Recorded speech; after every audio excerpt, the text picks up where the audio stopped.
À la deuxième journée de la conférence internationale de la conférence internationale de planification familiale, la première fois virtuellement avec plus de 5000 participants tout autour du monde.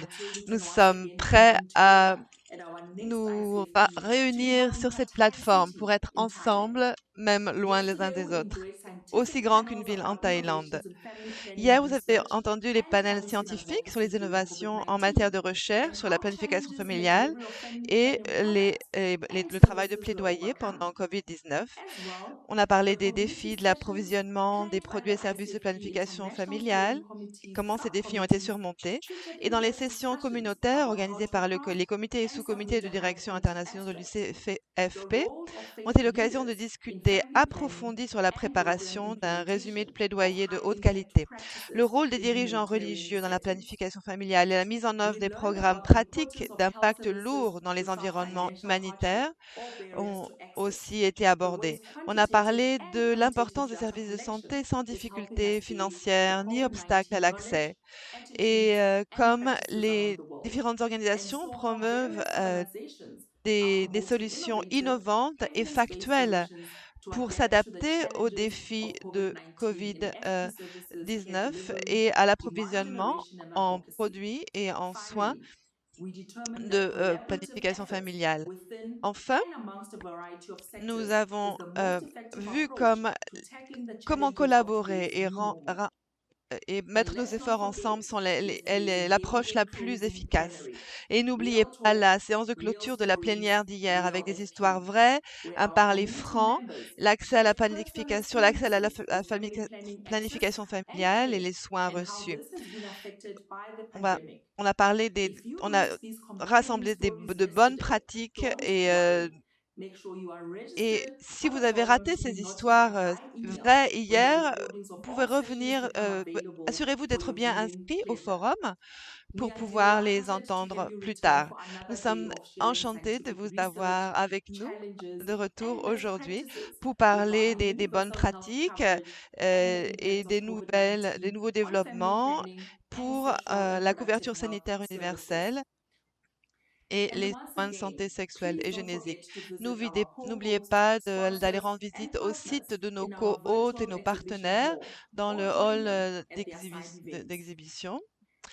Et c'était vraiment intéressant de voir toutes les conversations qui ont surgi pendant les sessions en ligne et puis aussi sous les différents hashtags où vous pouvez trouver vos communautés différentes pour continuer justement ces conversations.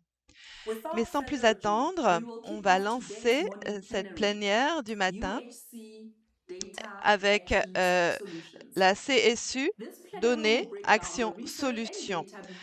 Plusieurs docteurs vont vous parler du prix des besoins insatisfaits sous l'angle de la planification familiale et les solutions qui sont inventées euh, en réponse au COVID-19. C'est mon grand plaisir d'accueillir notre modérateur pour cette session, Peter Ngore, qui est chef de l'équipe Policy and Advocacy euh, au Pathway Policy Institute et qui est aussi reconnu comme un des 120, 140 Next Generation Family Planning Leader. Merci infiniment pour cette présentation et j'ai un panel formidable ce matin, très puissant, un panel d'experts formidable et je vais commencer avec la Dr. Elizabeth Sully qui est chercheure principale à l'Institut Guttmacher et qui est impliquée dans une étude d'évaluation de l'impact de la règle du silence. Elle a euh, un doctorat euh, en, en affaires publiques et en démographie. Dr. Sully est membre de la Population Association America et puis de